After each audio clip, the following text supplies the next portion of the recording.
देखिए रशिया और हमारे जो सुपर साइंटिस्ट थे वो ऋषि, ये जो रशिया जो शब्द है वो ऋषि शब्द से आया है। बहुत से लोग ये भी कहते हैं कि ऑल रशियंस जो है वो ऋषि ही थे, या यहाँ से जो ऋषि मुनि थे वो रशिया गए तो उन्होंने रशिया की खोज की। और मैं बहुत ज़्यादा समझ लीजिए प्रसन्न हूँ कि एक दूसरे कल्चर का एक व्यक्ति एस्ट्रोलॉजी के बारे में सोच रहा है, एस्ट्रोलॉजी से संबंधित चीज़ों को वो अपने जीवन में आत्मसात करना चाह रहा है।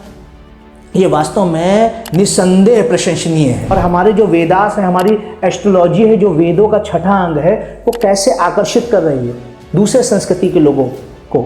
आपको कैसे आकर्षित किया एस्ट्रोलॉजी ने, तो ये भी मतलब बहुत ज़्यादा समझ लीजिए प्रशंसा के योग्य है। आपका कहना था कि कैसे एस्ट्रोलॉजी के माध्यम से व्यक्ति दूसरे देश में बैठे व्यक्ति के भावनाओं को जान सकता है, उसके कर्माश को चेंज कर सकता है, उसके भाग्य पे को प्रभावित कर सकता है। अगर आप अपना चंद्रमा और सूर्य खाली अच्छा कर लेंगे तो आपका हॉरोस्कोप ऐसे भी बेटर हो जाएगा। जो एस्ट्रोलॉजी है, ज्योतिष है, और ज्योतिष के माध्यम से जो हमको लग्न कुंडली मिलती है, उसमें कोई भी ऐसा जीवन का प्रश्न नहीं है जिसका समाधान ना हो, या जीवन का कोई भी ऐसा समझ लीजिए समस्या नहीं है जिसका समाधान ना हो। हमारे पास तो तमाम जो है समझ लीजिए देशों से लोग अपनी समस्याएं लेके आते हैं, और ये मान के चलिए कि मात्र एक हॉरोस्कोप से, जो कि हमारे जन्म के समय के माध्यम से मिलती है, उससे सारी प्रॉब्लम सॉल्व हो जाती हैं। भाई स्वर्ण काल क्या था? You know, golden time of India. जो मई का महीना होता है या जून का महीना होता है, तो 15 मई से 15 जून तक सूर्य एक ही राशि पर रहता है। आप देखिए तमाम सारे ऐसे प्लेटफॉर्म हैं जो astrological consultation all over world को दे रहे हैं। आपका यूएस हो गया, आपका कनाडा हो गया, आपका रशिया हो गया, आपका इंग्लैंड हो गया, कई सारे देशों के लोग ज्योतिषीय परामर्श लेते हैं। कन्या लग्न के लोगों के लिए जीवन का लक्ष्य दूसरा है, सिंह लग्न के लोगों के लिए जीवन का लक्ष्य दूसरा है। जो ज्योतिष विद्या है उसकी खूबसूरती यही है। कोई भी विद्या जीवन में है तो हमारे समझ लीजिए शास्त्रों में कहा गया है, सा विद्या या विमुक्ते, शब्दों का भाव यही बस इतना है, जो हमें करे दुखों से मुक्त, वही धरा पे विद्या है। जो बाहर से लोग आते हैं हमारे देश में, वो घूमने की बजाय हमारे धार्मिक स्थानों पर दर्शन करने जाते हैं। कभी इसका रीजन आप सोचिए, कभी भी आप इसके बारे में सोचिए। पाकिस्तान को भारत से अलग हुए कितना समय हुआ? अरे आप लोग वहाँ के मंदिरों को तोड़ रहे हैं। अफगानिस्तान वालों, बांग्लादेश वालों, आप लोग वहाँ के मंदिरों को तोड़, आपको और मंदिरों की स्थापना करनी चाहिए, आपका देश खुशहाल हो जाएगा। और जब आप सनातनी नहीं होंगे तब या तो आप आतंकवादी होंगे, या तो देशद्रोही होंगे, या तो आप राक्षस होंगे। क्योंकि सनातन ही देवता है, सनातन ही मनुष्य है, और उससे जो भी विमुख होगा वो राक्षस है। Today I'm going to interview a great astrologer and religion leader who is also a face reader. There's a many popular topic and facts about him. I came to meet him especially from Russia to explore the astrology and important facts about it. I am amazed how he can explain all the problems and behavior about a person without meeting the person. He can also guide and help you to resolve the issues. I want to believe him, but my mind holds me back. Today I got a chance to meet him and interview him and clear all my doubts. How can something like Indian astrology wrote it, its own culture tradition have a broader impact for the world at large? तो आज का हमारा interview है देश के जाने माने ज्योतिष, फेस रीडर तथा धार्मिक नेता, जिनके नाम कई सारे अवार्ड्स हैं, जैसे कि भारत श्री राष्ट्रीय सम्मान, national iconic award, international brilliance award, excellency iconic awards, forever star India award. तो स्वागत है आज के मेहमान डॉक्टर कुंवर हर्षित राजवीर सर, बहुत बहुत स्वागत आपका हमारे। Thank you so much. We welcome you, Dr. Kunvar Harshit Rajwar. Radhe Radhe, Om Namah Shivaya. Thank you Seniya ji. ये आपका जो क्वेश्चन है वो काफ़ी मतलब ये मान के चलिए यहाँ के जो हमारी सनातन संस्कृति से संबंधित जो एस्ट्रोलॉजी हैं उनकी रूट के बारे में बताता है। क्योंकि एक आप दूसरी संस्कृति से बिलोंग करती हैं, हमारी जो संस्कृति है वो दूसरी संस्कृति है, लेकिन सबका आधार एक ही है। क्योंकि ये मान के चलिए कि जो सनातन संस्कृति है, जो हमारा वैदिक सनातन परंपरा है, उन्हीं से सारे जगत की जो मतलब समझ लीजिए चाहे सभ्यता हो या हमारा जो भी रूट मतलब मेन जो रूट ग्राफ है वो हमारे भारत, दिव्य भारत से ही निकला हुआ है। आपने कहा कि एस्ट्रोलॉजी में ये कैसे पॉसिबल है कि एक व्यक्ति दूसरे के मतलब समझ लीजिए मस्तिष्क के बारे में, दूसरे के कल्चर के बारे में या दूसरे की सोच के बारे में, जैसे आपने कहा कि कैसे एस्ट्रोलॉजी से मतलब हाउ टू नो एस्ट्रोलॉजी, मतलब इसके बारे में कैसे जाना जा सकता है कि हमारे जो है जीवन में जो घटनाएं हो रही हैं, इंसिडेंट हो रहे हैं, जो हमारे जो लाइफ में जो चेंजेस हो रहे हैं वो एस्ट्रोलॉजी से कैसे पॉसिबल है। और आपने ये भी कहा कि एक भारत वर्ष में बैठे बैठे मतलब भारत देश में बैठ के हम कैसे अन्य राष्ट्रों के लोगों के भाग्य के बारे में जान सकते हैं, उनके भाग्य को कैसे परिवर्तित कर सकते हैं, उनको कैसे दिशा दे सकते हैं। देखिए वास्तव में हमारे यहाँ कहा गया है ज्योतिष के बारे में, क्योंकि आज हम और आप बात कर रहे हैं एस्ट्रोलॉजी को लेके। ज्योतिष के बारे में कहा गया है कि ज्योतिषाम सूर्यादि ग्रहणम बोधकम शास्त्रम। तो ज्योतिष वो है जो सूर्य आदि ग्रह जो नक्षत्र हैं उनको बताने का शास्त्र है। हम और आप तो मनुष्य हैं, मानव हैं।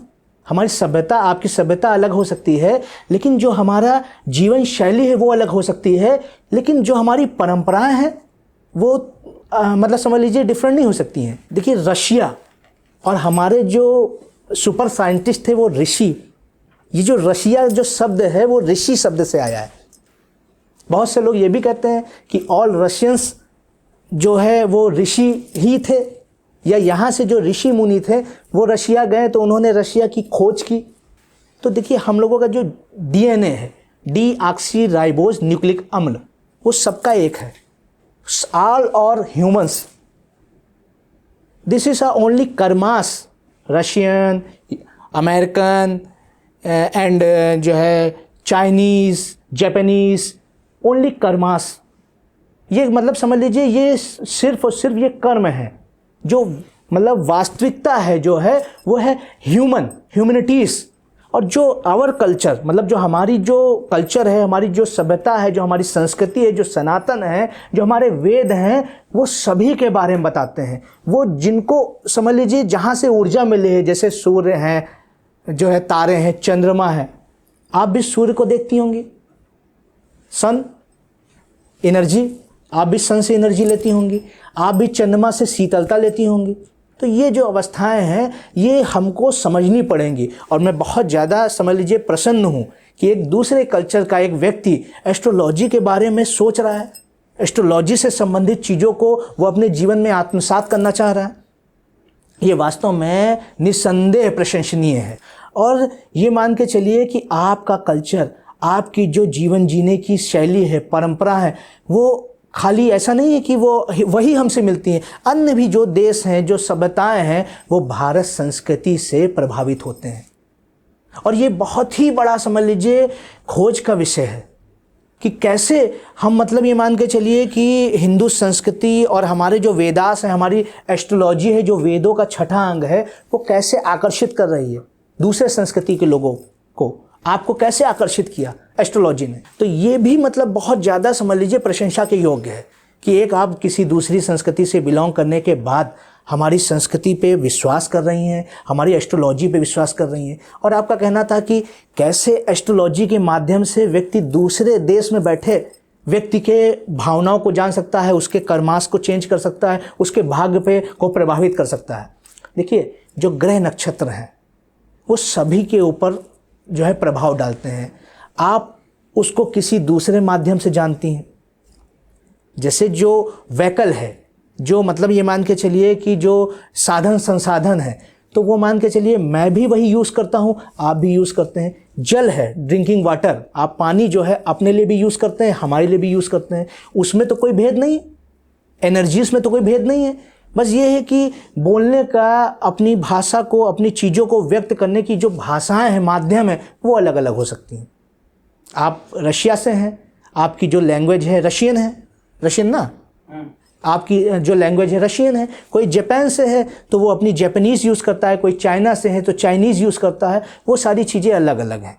उसमें ये नहीं है कि हम जो भाषा के ये मान के चलिए बंधन से अपने रूट को भूल जाएंगे। जो हमारा ओरिजिन है, जो मूल है, वो सबका एक ही है, वो है सनातन। और सबका जो ऑल मतलब जितने भी कल्चर हैं उनका जो फादर है, ऑल कल्चर मतलब जो है father of all culture India, जो हमारी जो सनातन संस्कृति हो गई या हमारे जो कल्चर रिलीजियस हो गए, उन सब का जो फादर है वो इंडिया है। और ये हमारे लिए निश्चित तौर पे हमारे लिए गौरव की बात है कि अन्य देशों के लोग भी हमारी संस्कृति से जुड़ रहे हैं, हम पे विश्वास कर रहे हैं, और ये धीरे धीरे वही अवस्था आ रही है। भाई स्वर्ण काल क्या था? You know, golden time of India. तो गोल्डन टाइम जो इंडिया का था वो यही था कि सारी जो है देशों से, सारे मतलब कंट्रीज से लोग हमारी एजुकेशन पॉलिसी को देखने आते थे, हमारी जो मतलब सभ्यता है, हमारी संस्कृति है, उसको देखने आते थे, समझते थे। तो ये निश्चित तौर पे ये मान के चलिए कि जो ये विद्या है एस्ट्रोलॉजी, ये समस्त सृष्टि के समझ लीजिए जो नियामक हैं, ग्रह नक्षत्र, उनके बारे में बताती है। आप हो सकता है इसको किसी दूसरे रूप में जानते हो, लेकिन बहुत अच्छा है कि आप एस्ट्रोलॉजी, ज्योतिष शब्द से प्रभावित होकर आज यहाँ पे बैठी हैं, हमसे यहाँ पे बैठ के वार्ता हो रही है। ये निश्चित तौर पे ये हमारी ज्योतिष विद्या की दिव्यता है। तो गुरुजी, जीवन के कारक को प्रभावित करने वाले कारक कौन से हैं ज्योतिष के आधार पर? देखिए, वास्तव में अगर हम ज्योतिष की जब भी बात करेंगे तो चूँकि यह एक विद्या है, और जितनी भी विद्याएं हैं वो हमारे जीवन से दुखों का भी नाश करती हैं और अंधकार का भी नाश करती हैं। अब इसमें आपने पूछा कि प्रभावित करने वाले कार्य कौन से हैं, तो ज्योतिष में ये मतलब ये मान के चलिए जब भी एस्ट्रोलॉजी की आप बात करेंगे तो ये निश्चित जान लीजिए कि एस्ट्रोलॉजी में कर्मा बेस सारी चीज़ें जो हैं वो कर्मा पे डिपेंड करती हैं। आपके पूर्व जन्म के आधार पे एक जन्म में आपको ग्रह मिले हैं, अब वर्तमान में जैसे कर्म करेंगे उससे आपका ये जीवन में सुधार आएगा। आपके ग्रह आपको वो रिजल्ट देना प्रारंभ कर देंगे, अच्छे रिजल्ट देना प्रारंभ कर देंगे। आपके गलत कर्म होंगे तो निश्चित जान लीजिए वो ये मान के चलिए कि आपको वो इतना प्रभावित करेंगे कि आपको कहीं ना कहीं से महसूस हो जाएगा कि हाँ, मैं गलत डायरेक्शन में जा रहा हूँ। तो इसलिए ज्योतिष में वह कार्य आपके जीवन को प्रभावित करेंगे जो सद्मार्ग के हों, जो सदाचरण के हों, जो धर्म के हों, और जो हमारी सांस्कृतिक चीज़ों से मिलते जुलते हों। इसीलिए ज्योतिष के संबंध में जो 9 ग्रहों की व्याख्या है, 27 नक्षत्रों की व्याख्या है, वो हमारे आसपास के जो समाज है, हमारे जो रिलेशन है, उनसे ही उन्हीं पे डिपेंड करता है। जैसे आपने बात किया कि कार्य, तो भाई ये मान के चलिए जब भी हम सूर्य से संबंधित चीज़ें अपने जीवन में उतारना चाहेंगे, सूर्य को अपने जीवन में अच्छा करना चाहेंगे, तो हमको अपने पिता के प्रति अच्छी भावना, सम्मान, आदर रखना पड़ेगा। चंद्रमा को से संबंधित हम रिजल्ट अच्छे जब पाना चाहेंगे, माता के प्रति हमको सम्मान करना पड़ेगा। शुक्र से संबंधित धन, पैसा चाहिए, स्त्रियों का सम्मान कीजिए। वो कहीं ये नहीं है कि अपनी ही स्त्री, वो मतलब मान के चलिए आप जिस रूप में देख रहे हैं, माता के रूप में, बहन के रूप में, पुत्री के रूप में, आप अपनी बुआ के रूप में या अपनी पत्नी जो भी हैं, तो उनसे संबंधित चीज़ें करेंगे। सैटर्न को अच्छा करना है तो इसके लिए आपको जो आपके से नीचे हैं, जो मेहनत कश व्यक्ति हैं, जो मेहनती लोग हैं, उनके प्रति आपको सद्भावना रखनी पड़ेगी, आदर करना पड़ेगा, सम्मान करना पड़ेगा, और उनसे एक मतलब अच्छी भावना के साथ उनके प्रति समझ लीजिए आस्था जगानी पड़ेगी। यही मतलब समझ लीजिए एस्ट्रोलॉजी हमको यही सिखाती है। और जब भी हम अपने कर्मा स्ट्रॉन्ग करेंगे, तुरंत के तुरंत एस्ट्रोलॉजी में आपको लाभ प्राप्त होना प्रारंभ हो जाएगा। Guruji, what are the major transits impacting in life?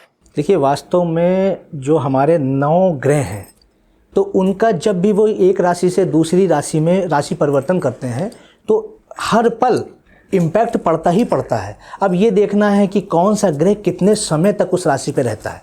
जैसे सैटर्न है, तो सैटर्न सबसे ज़्यादा एक राशि पे रहता है, और जब भी कोई ग्रह सबसे ज़्यादा किसी राशि पे रहेगा तो सबसे ज़्यादा प्रभावित करेगा। उसके बाद सेकंड जो है वो राहु एंड केतु। राहु केतु जो ये मान के चलिए कि सबसे ज़्यादा समय तक दूसरे ऐसे ग्रह हैं जो किसी राशि पे रहते हैं। और जब भी वो ग्रह हमारे जो 12 भाव हैं, 12 हाउसेस, तो वो 12 हाउसेस में जब भी वो ट्रांजिट करेंगे तो वो इम्पैक्ट डालेंगे ही डालेंगे। वो नेगेटिव भी हो सकता है एंड देन पॉजिटिव भी हो सकता है। अब ये देखना ये है कि वो हमारे लिए हेल्पफुल है कि नहीं है, वो हमारे लिए मैटर करते हैं, अच्छे हमको परिणाम देते हैं कि वो बुरे परिणाम देते हैं, ये उस पर डिपेंड करेगा।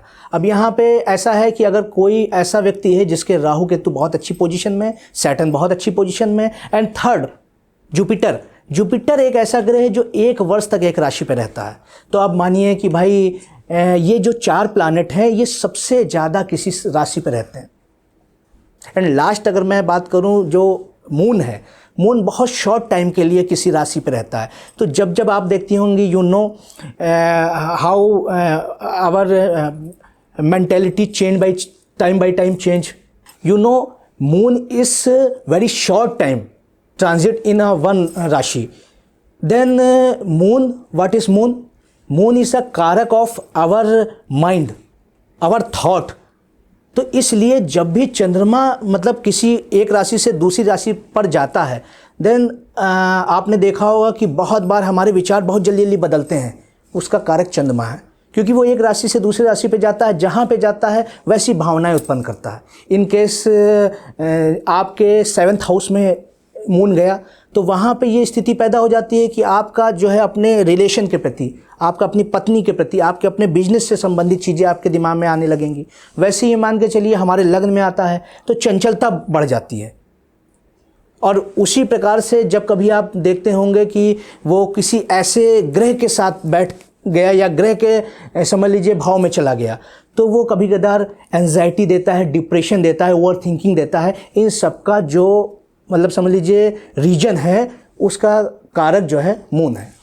गुरुजी, आजकल के बच्चों के बारे में भी बताएं, उनका मार्गदर्शन कीजिए कि बच्चा पढ़ता तो बहुत है लेकिन रिजल्ट उतना नहीं आता है। देखिए, वास्तव में जो हमारी जो प्रथम पाठशाला है वो हमारे माता पिता हैं। इसके लिए सबसे बड़ा उनका शिक्षक यदि कोई हो सकता है तो उनके माता पिता हो सकते हैं। और उनके माता पिता को ज्योतिष का मतलब सहारा लेके, एस्ट्रोलॉजी का सहारा लेके बच्चे की कुंडली देख के ये समझना चाहिए कि उसका जो मतलब पंचम भाव का स्वामी है वो कौन है। अगर ये नहीं जान रहे, कुंडली पे बिलीव नहीं है, तो हर बच्चे को जो संस्कार है ऐसे देने चाहिए कि वो मतलब ये मान के चलिए ग्रह नक्षत्रों पे कार्य करें। उनको मतलब ये मान के चलिए कि बृहस्पतिवार को पूजा करना अवश्य सिखाइए, गुरुओं का सम्मान करना सिखाइए। निश्चित तौर पे जब जैसे ये समझ लीजिए एक प्रैक्टिकल लाइफ की भी बात अगर हम करें तो हम जब अपने गुरु का सम्मान करेंगे, जो हमको शिक्षा दे रहा है उसका सम्मान करेगा बच्चा, तो वो गुरु उस पर ज़्यादा ध्यान देगा। आप किसी क्लासरूम में आपका बच्चा पढ़ रहा है, अगर उससे बहुत अच्छे रिलेशन है आपके, मतलब जो टीचर से बहुत अच्छे रिलेशन है, तो उसमें क्या निकल के आएगा भाई? वो टीचर अगर वो बच्चा कमज़ोर भी है तो अच्छा ध्यान देगा। ऐसी हमारी जो एस्ट्रोलॉजी के माध्यम से अगर ये आप क्वेश्चन पूछना चाह रहे हैं, तो एस्ट्रोलॉजी में जो हमारी एजुकेशन है उसका जो स्वामी है जुपिटर है।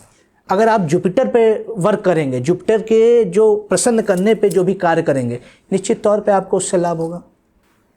तो सभी जो है बच्चों को ये ध्यान रखें कि वो कम से कम भगवान सूर्य को जल अवश्य दें और बृहस्पतिवार को नियमित समझ लीजिए पूजा करें।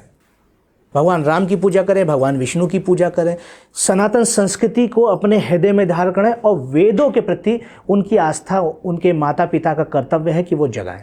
अच्छा गुरुजी, सन साइन, मून साइन और राइजिंग सन के बारे में बताइए।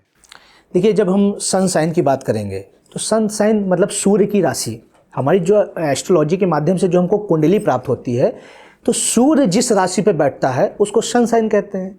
और वैसे ही दूसरी तरीके से चंद्रमा जिस राशि पे बैठता है उसको हम मून साइन कहेंगे। और राइजिंग साइन जो देखी जाती है, जैसे जो है जब आपने पूछा सन साइन, तो सन साइन वो है जहाँ जिस राशि पे सूर्य बैठेगा वो हमारी सन साइन है। बहुत लोगों को ये जो है थोड़ा सा मतलब कन्फ्यूजन रहता है कि हमारी सन साइन क्या है या हमारी मून साइन क्या है, राइजिंग साइन क्या है। राइजिंग साइन का मतलब है कि जब हमारा जन्म हुआ उस समय लग्न कौन सी थी, लग्न अवस्था कौन सी थी, ये हमारी जो लग्न कुंडली है वो हमारी राइजिंग साइन है। इसी प्रकार जो सन साइन है वो है जिस समय सूर्य उस राशि पे था, वो हमारी सन साइन हो गई। ऐसे ही मून साइन है, वो जिस समय हमारा जन्म हुआ उस समय मून जिस राशि पे था, चंद्रमा जिस राशि पे था, वो मून साइन हो गई हमारी। काफ़ी लोग इस चीज़ को लेके थोड़ा सा कंफ्यूज रहते हैं। तो बहुत लोग इस चीज़ को लेके काफ़ी कंफ्यूज रहते हैं कि सन साइन क्या है, मून साइन क्या है और राइजिंग साइन क्या है। बस ये है कि इन सबकी अवस्थाएं अलग अलग होती हैं। जैसे राइजिंग साइन है तो वो 2 आवर की होती है, 2 घंटे के बाद जो हमारी लग्न कुंडली है वो चेंज हो जाती है। इसी प्रकार जो चंद्रमा की मतलब जिस राशि पे रहता है वो 2 दिन तक एक राशि पे रहता है। इसी प्रकार सूर्य है, सूर्य 1 माह तक एक राशि पे रहता है। तो ऑल ओवर 1 मंथ सभी की एक ही राशि रहती है। जो लोग सन साइन को मान के एस्ट्रोलॉजिकल प्रेडिक्शन देते हैं, गाइडेंस देते हैं, तो वो ये मान के चलिए कि उनके लिए पूरे माह तक एक ही समझ लीजिए राशि रहती है।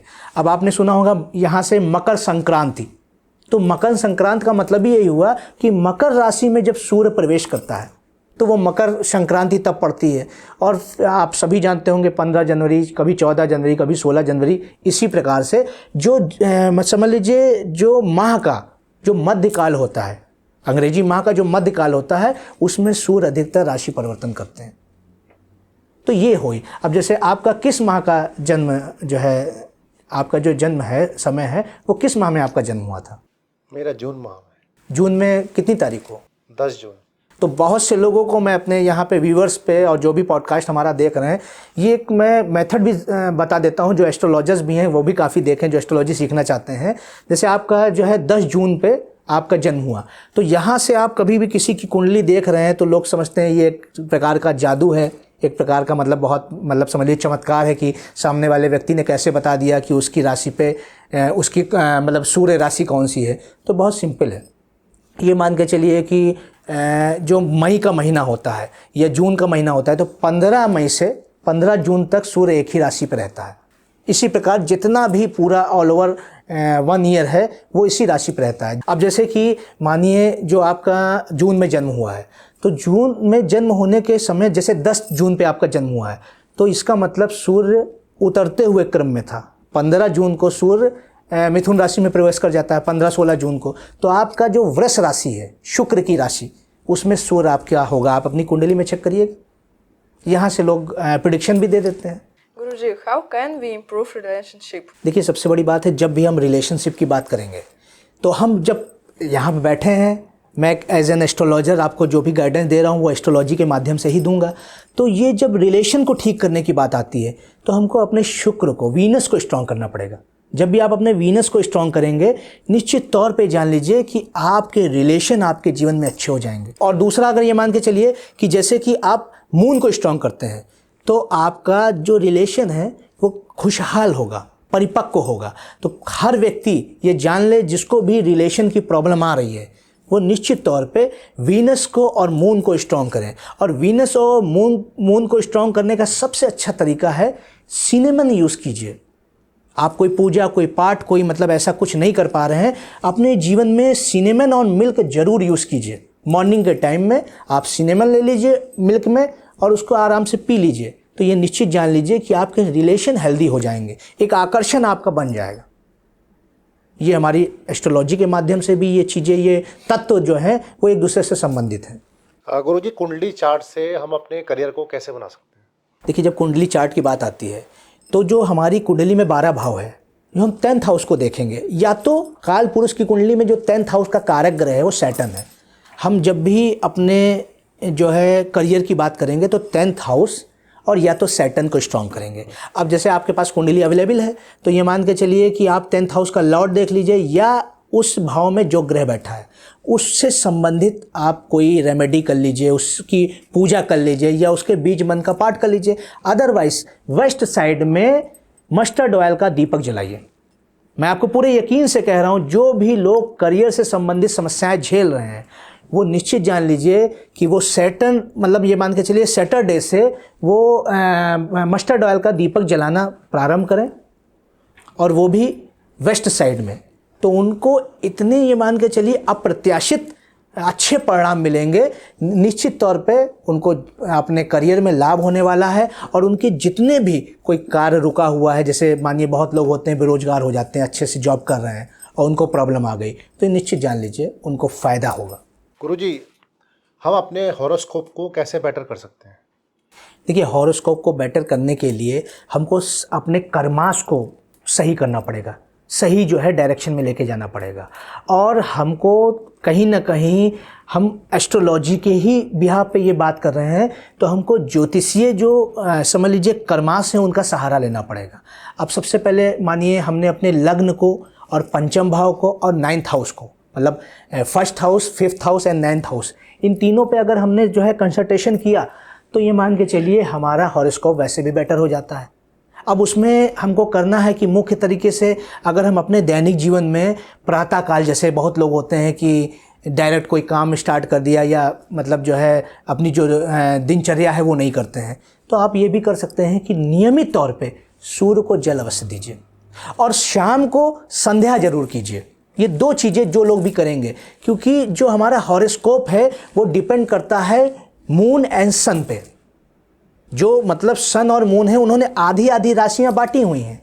अगर आप अपना चंद्रमा और सूर्य खाली अच्छा कर लेंगे तो आपका हॉरोस्कोप ऐसे भी बेटर हो जाएगा। इसके लिए ध्यान रखिए, प्रातःकाल सूर्य को अर्घ्य दे दीजिए और सायकाल जो है संध्या कर लीजिए। चाहे 5 मिनट का ही भगवान को धन्यवाद दे दीजिए, चंद्रमा को साक्षी मान के, निश्चित तौर पे आपका हॉरोस्कोप बेस्ट हॉरोस्कोप हो जाएगा।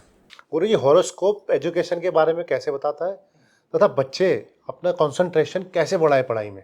बिल्कुल, ये तो बहुत मतलब समझ लीजिए। आप एक बात ये समझ लीजिए, जो एस्ट्रोलॉजी है, ज्योतिष है, और ज्योतिष के माध्यम से जो हमको लग्न कुंडली मिलती है, उसमें कोई भी ऐसा जीवन का प्रश्न नहीं है जिसका समाधान ना हो, या जीवन का कोई भी ऐसा समझ लीजिए समस्या नहीं है जिसका समाधान ना हो। अब हॉरोस्कोप के माध्यम से हम एजुकेशन को 5th हाउस से जानेंगे। जो आपकी जन्म लग्न कुंडली है उसके जो 12 भाव हैं उसमें जो 5म भाव है वो हमारा एजुकेशन का भाव है। अगर वो मजबूत है, जीवन में आप देखेंगे कि हमारी बहुत अच्छे से एजुकेशन होती है और उसी के माध्यम से हम अचीवमेंट भी प्राप्त करते हैं। ये आप जान लीजिए, कोई भी व्यक्ति हो, वो ऐसा नहीं है कि ये खाली इंडिया बेस ही है, खाली ये इंडिया बेस पे नहीं है, ऑल ओवर वर्ल्ड के जितने भी लोग हैं उनके ऊपर ये लागू होता है। हमारे पास तो तमाम जो है समझ लीजिए देशों से लोग अपनी समस्याएं लेके आते हैं, और ये मान के चलिए कि मात्र एक हॉरोस्कोप से, जो कि हमारे जन्म के समय के माध्यम से मिलती है, उससे सारी प्रॉब्लम सॉल्व हो जाती हैं। तो उसका एक कोई रीज़न है ना, उसके पीछे का एक रहस्य है। तो जिनको भी एजुकेशन से रिलेटेड प्रॉब्लम आ रही है या जो इसको सुधार करना चाहते हैं, वो 5th हाउस के लॉर्ड को या तो सूर्य को स्ट्रांग कर लें, क्योंकि काल पुरुष की कुंडली में जो 5म भाव का स्वामी है वो सूर्य है। जो भी व्यक्ति अपने सूर्य को अच्छा रखता है, प्रातः काल उठता है, नियमित सूर्य को अर्घ देता है, वो कभी भी अशिक्षित नहीं होगा। वो ये निश्चित जान लीजिए कि ये आप अपने जीवन पे या अपने लोगों पे, आने वाली जो आपकी जनरेशन है, जो आपने बाल बच्चे हैं, उन पे ये फॉर्मूला अप्लाई करके देखिएगा। प्रातः काल उठ के सूर्य को यदि अर्घ दे रहे हैं तो उनकी एजुकेशन अच्छी से अच्छी होगी और उस एजुकेशन से उनको लाभ भी होगा।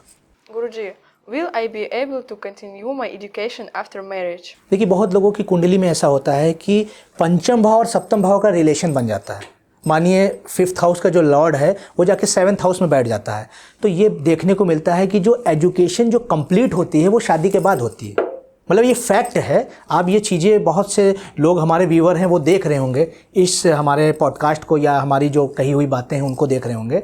तो ये मान के चलिए, कभी भी 7th हाउस का लॉर्ड 5th हाउस में है या 5th हाउस का लॉर्ड 7th हाउस में है, तो आप देखेंगे तो ऐसे लोग जो हैं वो शादी के बाद अपनी पढ़ाई कंप्लीट करते हैं। क्योंकि जब 7th हाउस आपका जो वैवाहिक जीवन का भाव हो गया, 5th हाउस आपका एजुकेशन का जो है भाव हो गया, उन दोनों का जब कंजक्शन बनता है या उन दोनों का कहीं दृष्टि संबंध हो गया या जो भी चीज़ें हैं, तो वो निश्चित तौर पे ये मान के चलिए वो शादी के बाद वो एजुकेशन कंप्लीट कराता है। गुरु जी, कोई व्यक्ति अपने स्किल्स को कैसे बढ़ा सकता है ज्योतिष के आधार पर? देखिए, जब भी व्यक्ति को अपनी स्किल्स बढ़ानी होती है, 1st हाउस जो प्रथम भाव का स्वामी है या प्रथम भाव में जो ग्रह बैठा है, बस वही आपके स्किल्स पे वर्क कर, मतलब उसको समझ लीजिए बढ़ा सकता है, इंक्रीज कर सकता है, या ये मान के चलिए कि आपके जीवन में निखार उसी के द्वारा आएगा। तो आप ये ध्यान कर लीजिए कि आप अपनी कुंडली किसी को दिखाइए, और या तो जब हम काल पुरुष की बात करेंगे, काल पुरुष की कुंडली की, जैसे बहुत से लोग हैं वो अपने प्रश्न का उत्तर चाहते हैं लेकिन उनके पास कुंडली नहीं है, और ज्योतिष के माध्यम से ही चाहते हैं क्योंकि उनको ज्योतिष विद्या पे भरोसा है, ट्रस्ट है। तो ये मान के चलिए उसका जो मेन प्लैनेट है वो आपका सन है, सूर्य। सूर्य जो है वो मतलब समझ लीजिए आपके जीवन में ऊर्जा का कारक है, आपके जीवन में धर्म का कारक है, आपके जीवन में एक तेज का कारक है। तो जिसका भी सूर्य अच्छा होगा वो उसके अंदर क्वालिटी तो भरी पड़ी होंगी। आप देखिए, सूर्य के ही पुत्र जो हैं वो शनि हैं, ठीक है। तो ये चीज़ें हैं, और शनि कर्म के कारक भी हैं। शनि व्यक्ति को अनुशासन देते हैं, शनि व्यक्ति को कर्म योगी बनाते हैं। तो ये मान के चलिए कि हमारी एस्ट्रोलॉजी में इसीलिए सूर्य चंद्रमा का अत्यधिक महत्व दिया गया है। जो भी व्यक्ति के जीवन में ऐसा है कि थोड़ा सा आलस्य महसूस करते हैं, या मान के चलिए कि हेजिटेशन होती है कि हाँ व्यक्ति, बहुत लोग खुल के बात नहीं कर पाते हैं, सूर्य अच्छा कर लें। जब भी आपकी कुंडली में सूर्य स्ट्रांग होगा, बिल्कुल आपको समझ लीजिए कोई भय नहीं देगा, निर्भय बना देगा। किसी भी आप विद्या को ग्रहण कर सकते हैं, किसी भी योजना का भाग बन सकते हैं। ये सूर्य जो है, जो अद्भुत समझ लीजिए कह सकते हैं कि जो गुण है वो सूर्य देता है। Guruji, how do I improve the quality of my life? देखिए, जब भी आप बात करते हैं ज्योतिष के आधार पे हम जीवन को कैसा अच्छा बनाएं, तो उसमें जन्म लग्न कुंडली का महत्व होता है। अब अगर हम जन्म लग्न कुंडली में जो हमारे कारक ग्रह हैं, जो हमारे लिए लाभकारी ग्रह हैं, योग कारक ग्रह हैं, जब हम उनको प्रसन्न करेंगे तो निश्चित तौर पे हमको लाभ मिल जाएगा। जैसे मानिए किसी की मेष लग्न की कुंडली है, अब मेष लग्न की, जैसे आपकी शायद मेष लग्न की ही कुंडली है, मुझे देखने से महसूस हो रहा है, मेष लग्न की कुंडली में सूर्य, मंगल और बृहस्पति योग कारक ग्रह हैं। अब ये मतलब जो तीनों ग्रह हैं, ये मान के चलिए ये ऊर्जा का स्रोत है, भंडार है। अब ये मान के चलिए आपने इन तीनों ग्रहों से संबंधित कोई रेमेडी की, इनको प्रसन्न करने के लिए इनके बीज मंत्रास का पाठ किया, आप निश्चित जान लीजिए आपके जीवन में ये मान के आपके जीवन लाभकारी हो गया और सहज हो गया।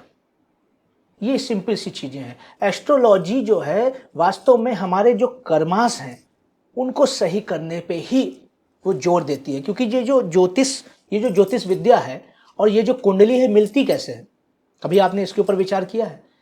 ये जो ज्योतिष है ये हमको मतलब एस्ट्रोलॉजी जो हमको कुंडली प्राप्त होती है, ये हमारे जन्म के समय के आधार पे मिलती है। अब मानिए आपका जन्म का समय आपको पता है, वर्ष पता है, स्थान पता है, तो जो हम कुंडली निकाल के लाते हैं वो एक आपका डायग्राम है। वो बता देगा कि आपने पिछले जन्म में कैसे कर्म किए थे, वर्तमान में आपका स्वभाव कैसा होगा, आपका भाग्य कैसा होगा, वो सारी चीज़ें वहाँ से पता चलती हैं। और ये इसका जो पूरा समझ लीजिए योजनाबद्ध तरीके से ये जो परमात्मा ने, प्रकृति ने, या हमारे जो सुपर साइंटिस्ट थे, ऋषि मुनि थे, उन्होंने ये जो कॉन्सेप्ट हमको दिया, इसके पीछे का सिर्फ एक रीजन है कि हमारे जो पिछले जन्म के जो क्रियामाण थे, पिछले जन्म के जो हमारे प्रारब्ध थे और संचित कर्म थे, उनका समन्वय करके और वर्तमान में जो हम क्रियामाण करेंगे, उन तीनों का एक गठजोड़ है, वही आपकी कुंडली। वो सब कुछ बता देती है कि पूर्व जन्म में आपने मतलब कैसे कर्म किए हैं, उसका क्या लाभ हुआ, कौन से अच्छे कर्म हैं, ये सब कुछ एस्ट्रोलॉजी के माध्यम से जाना जा सकता है। और आप समझ सकते हैं ज्योतिष का जो पहला शब्द ही है वो ज्योति से निकला है। ज्योति से निकली है। और ज्योति का क्या रोल होता है हमारे जीवन में? ज्योति जो है वो हमारे जीवन के समूल अंधकार का नाश करती है।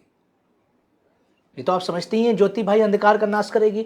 और वो कौन सा अंधकार का मतलब किस प्रकार की समस्याओं का नाश करेगी? वो हमारी नेगेटिविटी को बर्न कर देती है। हमारे अंदर जैसे बहुत से लोग होते हैं, एक बार असफल हुए, 2 बार असफल हुए, तो वो कहीं ना कहीं आपने देखा होगा कि वो फिर कर्म से पीछे हटने लगते हैं कि मैं जो करता हूँ उसमें असफल होता हूँ। उनको इस रहस्य को समझना जरूरी है। जब वो इस रहस्य को समझेंगे कि हमारे कौन से कर्मों से या हमारी लिए सफलता का कौन सा रास्ता है, उनका चयन सही होना चाहिए। ज्योतिष में चयन का बहुत ज़्यादा महत्व है। हम अपने सही कर्मों का चयन करें, हम अपने अंदर सही विचार लाएं, ये मान के चलिए ये सबसे ज़्यादा महत्वपूर्ण विषय है। कुंडली के द्वारा गुरुजी हम अपना गोल कैसे जान सकते हैं जीवन का? देखिए, जब भी आप कुंडली की बात करते हैं और लक्ष्य, दोनों एक दूसरे से जुड़े हुए हैं। एस्ट्रोलॉजी में आपको ये जो ज्योतिष दी गई है इसीलिए दी गई है कि आप अपने जीवन को सरल और सहज बनाएं, कोई समस्या ना हो, कोई तकलीफ ना हो। तो इसके लिए आप 11th हाउस को देखेंगे। जो आपका 11th हाउस है, आय भाव है, वो आपका इच्छा पूर्ति का भी भाव है। अगर उसको आपने सही कर लिया तो आप ये मान के चलिए कि आपका वो मतलब जो एक गोल है जीवन का, वो आप प्राप्त कर लेंगे। अब आप कह रहे हैं कि हम इसको जाने कैसे कि व्यक्ति के जीवन में, आपके जीवन में क्या का गोल है, क्या लक्ष्य है?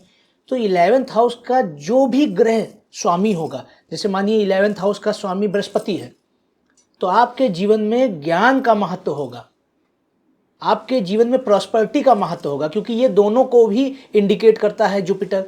अब मानिए आपके ये मान के चलिए कि 11th हाउस का स्वामी मून है, तो जब भी चंद्रमा 11th हाउस का स्वामी होगा तो वहाँ से ये दिखाएगा कि मनमौजी, मनमोहक होना, चंद्रमा का ये विषय है। मनोरंजन आपके जीवन में बहुत इंपॉर्टेंट रखेगा।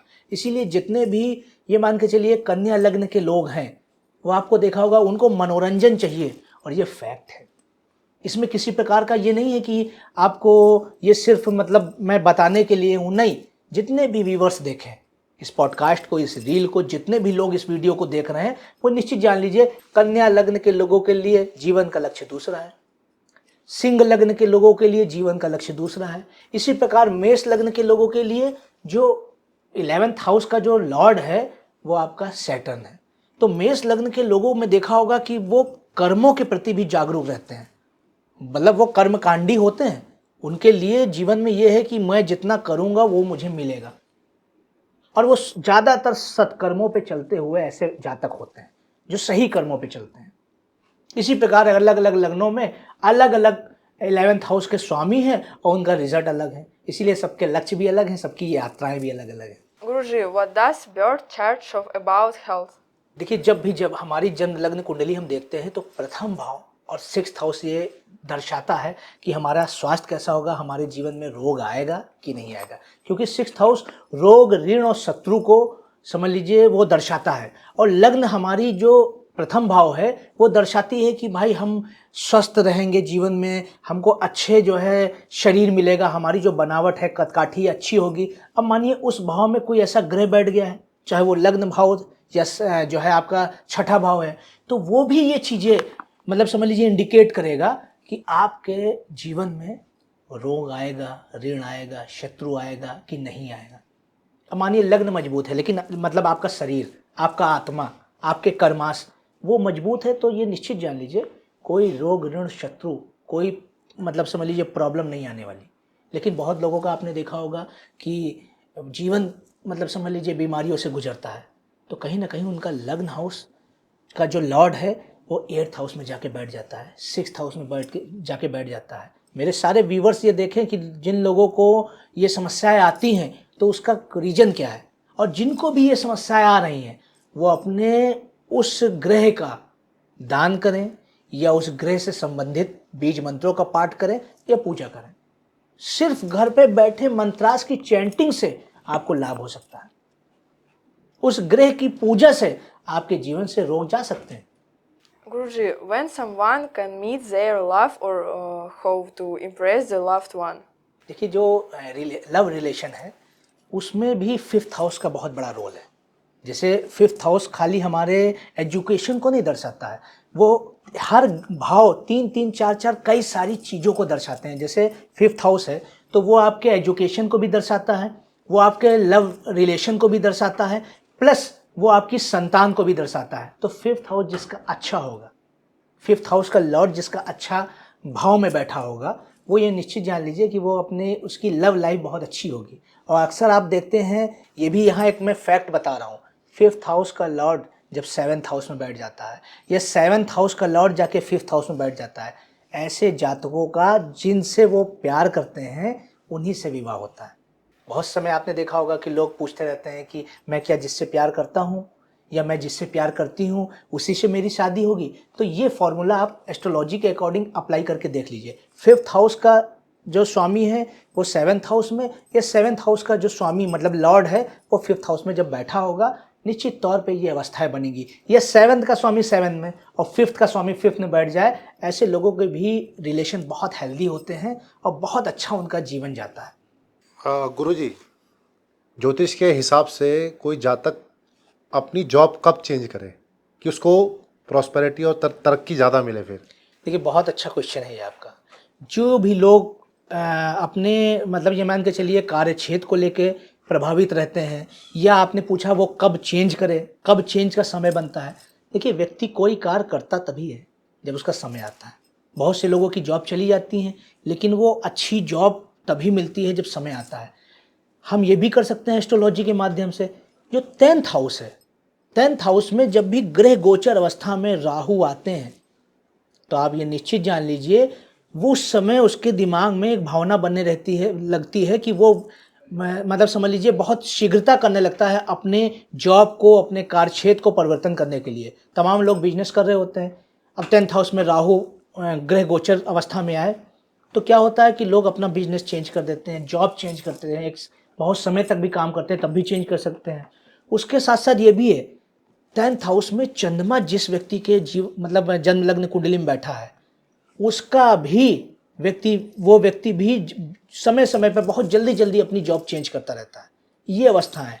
और थर्ड फॉर्मूला ये लागू होता है कि उसके 10th हाउस का लॉर्ड की महादशा जब चलती है और उसके 11th हाउस के लॉर्ड की जब अंतर्दशा चलती है, तब व्यक्ति अपने बहुत अच्छे जो जीवन का एक उसका लक्ष्य होता है कि वो इसी प्रकार की जॉब चाह रहा होता है, उसी प्रकार का व्यक्ति अपने जीवन में बिजनेस चाह रहा होता है, वो मान के चलिए कि वो उसकी कार्यसिद्धि हो जाती है, वो उसकी चीज़ें पूरी हो जाती हैं। देखिए, जो ज्योतिष विद्या है उसकी खूबसूरती यही है। कोई भी विद्या जीवन में है तो हमारे समझ लीजिए शास्त्रों में कहा गया है, सा विद्या या विमुक्ते, शब्दों का भाव यही बस इतना है, जो हमें करे दुखों से मुक्त वही धरा पे विद्या है। कोई भी विद्या है, आप ये मान के चलिए एक नॉर्मल एक इंजीनियर हैं, आप एक डॉक्टर हैं, या किसी ऐसी मतलब चीज़ का इन्वेंशन आपने किया है, तो आप विद्या के धारक हैं ना। तो आपको एक अच्छा मतलब बहुत अच्छा गर्व का अनुभव होता है कि आप जो है आपने इस चीज़ का इन्वेंशन किया है, आपने कोई आविष्कार किया है, तो वो विद्या व्यक्ति को गर्व की अनुभूति कराती है।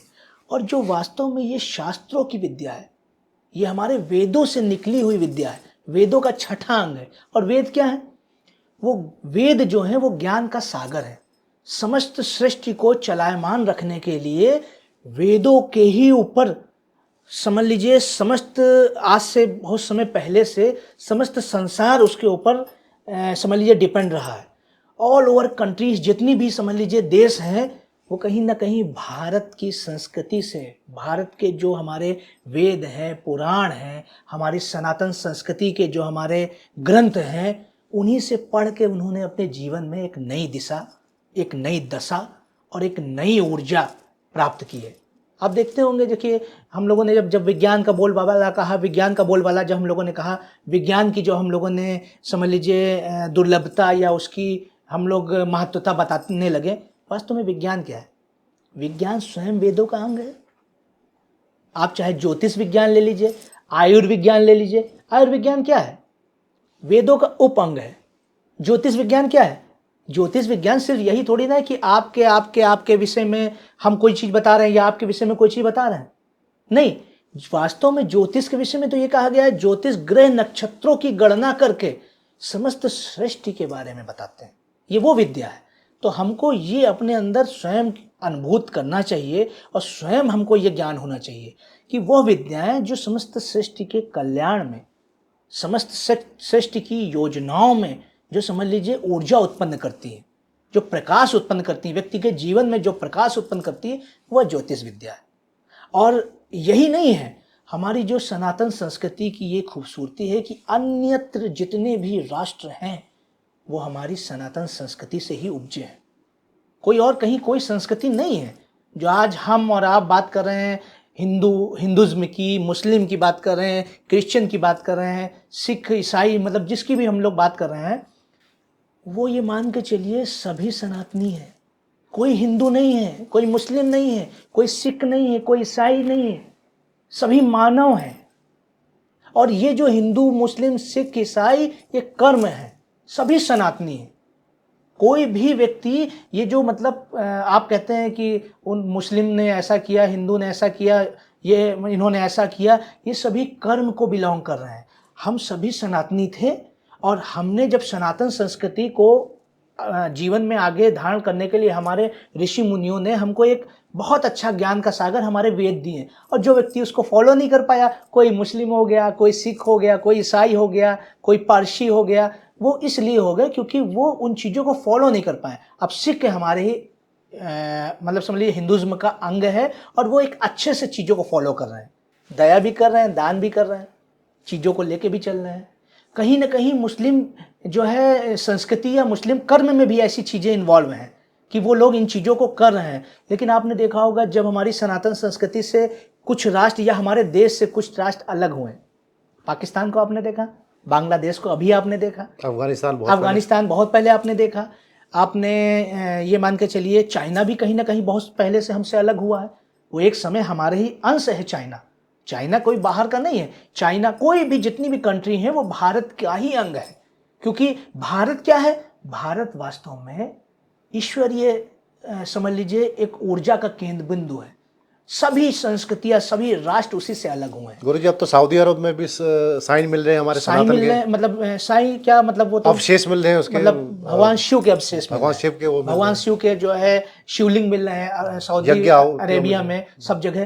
तो अब ये देखिए, सनातन संस्कृति से जो लोग अलग हुए उनका क्या हश्र हो रहा है, पाकिस्तान का क्या हश्र है, देखा ना आपने। पाकिस्तान सनातन संस्कृति का अंग था, लेकिन उसने सनातन संस्कृति पे बिलीव नहीं किया। उन्होंने किसी के कहे हुए कुछ लिखी हुई चीजों पे विश्वास कर लिया, और वो आज क्या स्थिति है पाकिस्तान की, भुखमरी वाली। भुखमरी के साथ साथ उनके प्रधानमंत्री वो भारत की चीजों को स्वीकार करने पे और उनके बारे में बताने के लिए कह रहे हैं। पाकिस्तान के लोग आज चाहते हैं कि मोदी जी जैसा सनातनी या सनातन व्यवस्था वहां पे लागू हो। आपने कभी किसी हिंदू को ये कहते सुना है कि पहले वो मुस्लिम था? नहीं सुना ना। हर मुस्लिम, हर ईसाई, हर पारसी, हर यहूदी ये कहता मिलेगा कि पहले मैं हिंदू था। सब ये कहते मिलेंगे, क्योंकि सभी सनातनी थे। ये मान के चलिए, मतलब एग्जैक्ट चीजें हैं। और जब आप सनातनी नहीं होंगे, तब या तो आप आतंकवादी होंगे, या तो देशद्रोही होंगे, या तो आप राक्षस होंगे। क्योंकि सनातन ही देवता है, सनातन ही मनुष्य है, और उससे जो भी विमुख होगा वो राक्षस है। क्योंकि राक्षस कोई चीज मानते नहीं।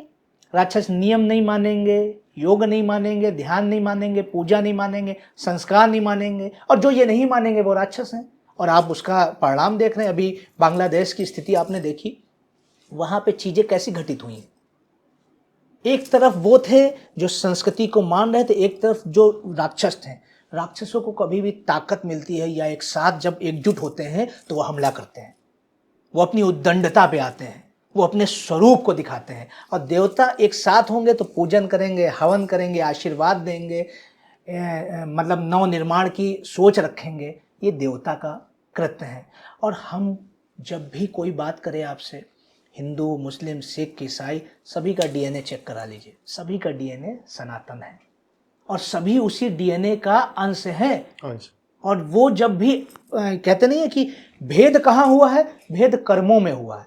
उन्होंने हमारे वेदों को, हमारी सनातन संस्कृति को, हमारी चीज़ों को नहीं माना, तो वो आज ये जीवन जीने लगे कि उन्हीं के देश में असंगति आ रही है, दुर्गति आ रही है। इससे पहले कुछ समय आपने अफगानिस्तान का भी हाल देखा होगा।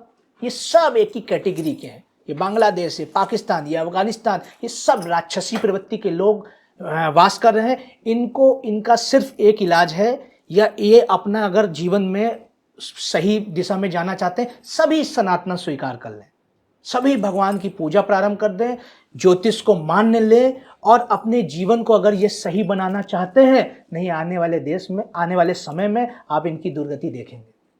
और वर्तमान में आप देख रहे हैं, देख ही रहे हैं, वर्तमान में आप खुद देख रहे हैं। इसीलिए चाहे वो पाकिस्तान हो, चाहे वो बांग्लादेश हो, चाहे वो अफगानिस्तान हो, मैं खुले रूप से कह रहा हूं, अपना राक्षसत्व छोड़ के, अपना राक्षसी प्रवृत्ति को छोड़ के सनातनी बन जाइए। और जब भी आप सनातन संस्कृति को स्वीकार करेंगे, हमारे वेदों के एक एक लिखी हुई चीज़ों को फॉलो करेंगे, हमारे जो है ये मान के चलिए सनातन ग्रंथों को, हमारे पुराणों को, हमारे उपनिषदों को अपने जीवन में उतारेंगे, आपका सबसे पहले तो आपकी जो इंद्रिय हैं, जो आज राक्षसत्व आपके अंदर भर गया है, राक्षसी भावना आपके अंदर भर गई है, वो सभी समाप्त हो जाएगी। इसीलिए जहाँ भी ये असमानता फैल रही है, समस्या फैल रही है, अब देखिए चाइना को ये चाहिए। चाइना एक, समझ लीजिए एक हिसाब से कहें तो वो पूरी तरीके से राक्षस ही बन गया है। वहां देखिए किसी भी जीव को खा रहे हैं, किसी भी चीज को आप देखिए, वो चीज आप देख नहीं सकते, कुत्ते बिल्ली भी नहीं छोड़ते, कुछ नहीं। क्यों? राक्षसों का भी यही कार्य है। वो तो मनुष्य भी खाते थे, जैसे हमारे ग्रंथों में बताया गया है, हमारी चीजों में बताया गया है।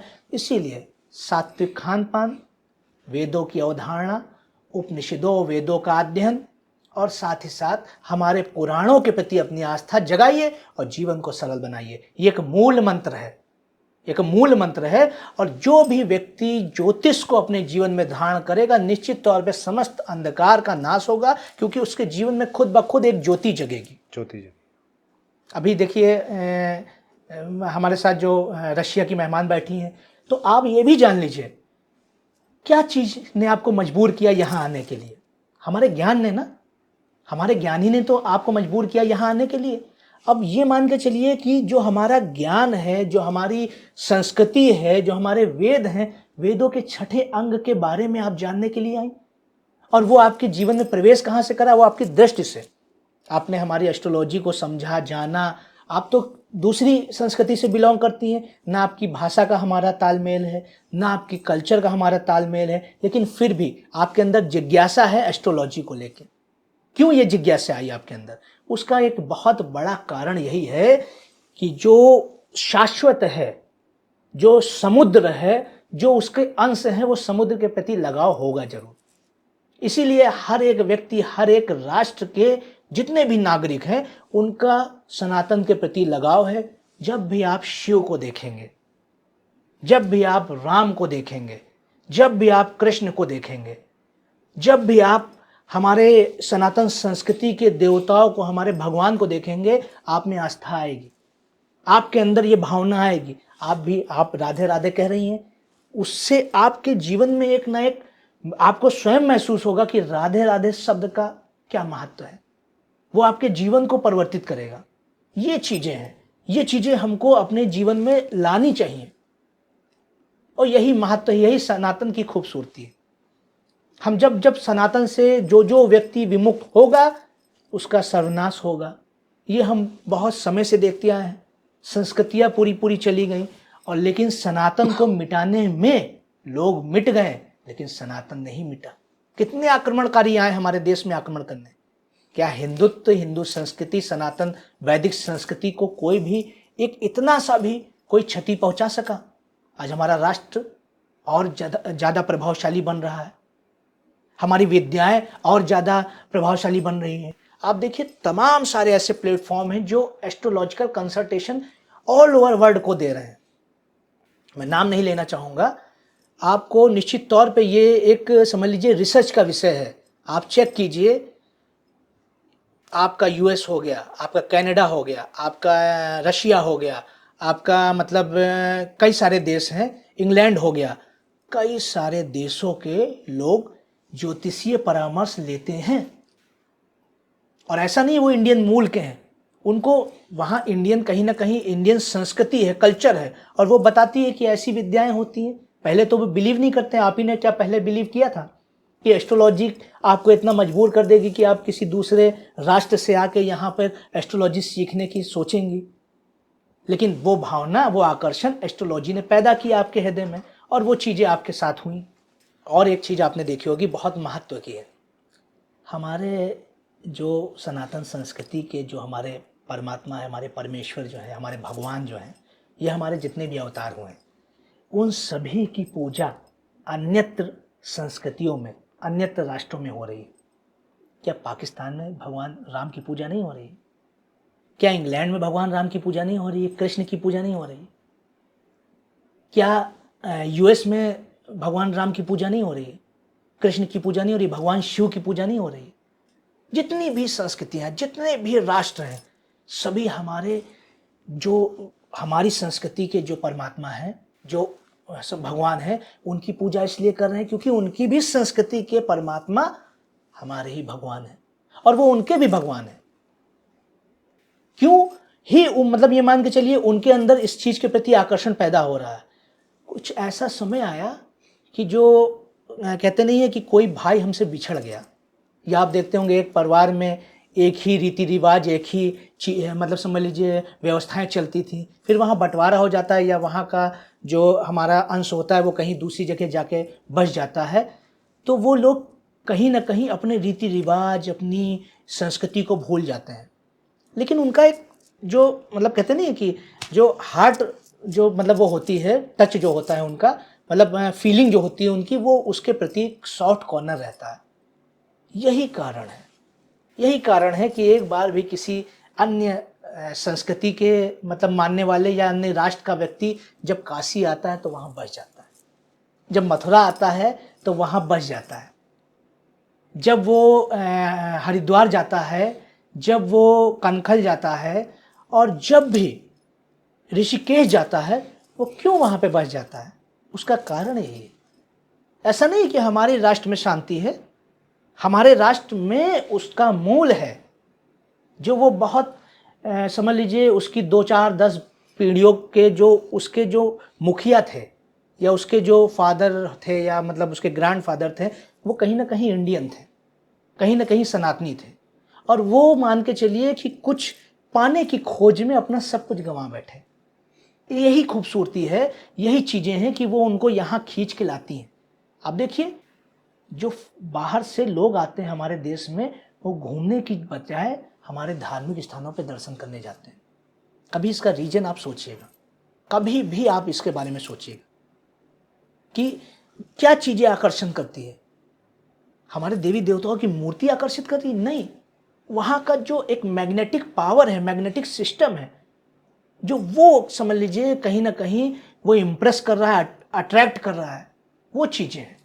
और इस महत्व को, इस रोल को, जो वो संस्कृतियां हैं जो परेशान चल रही हैं, जो कि अभी हाल ही में अलग हुए हैं। पाकिस्तान को भारत से अलग हुए कितना समय हुआ है? अरे आप लोग वहां के मंदिरों को तोड़ रहे हैं। अफगानिस्तान वालों, बांग्लादेश वालों, आप लोग वहां के मंदिरों को तोड़, आपको और मंदिरों की स्थापना करनी चाहिए, आपका देश खुशहाल हो जाएगा।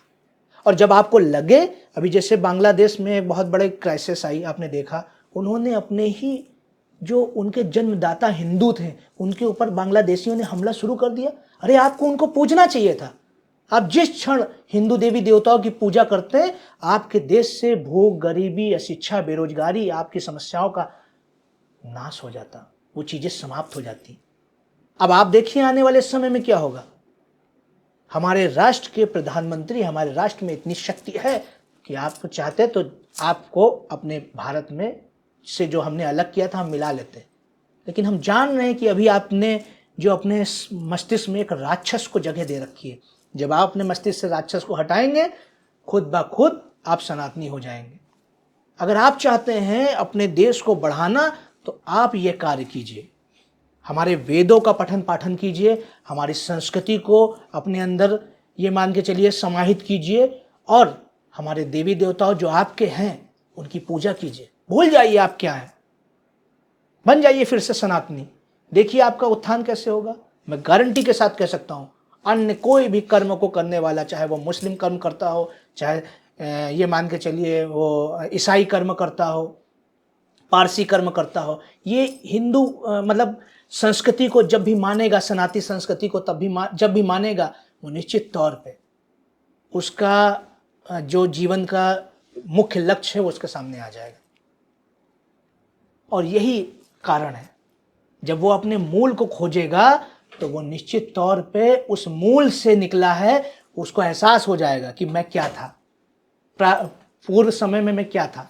हमारे वहाँ एक पुस्तक है कर्म विपाक संहिता, जो आपके जन्मों जन्मों की यात्राओं के बारे में, उसके बारे में बताती है। एक आपको हर एक चीज बताती है कि आपके जीवन में आप पहले क्या थे।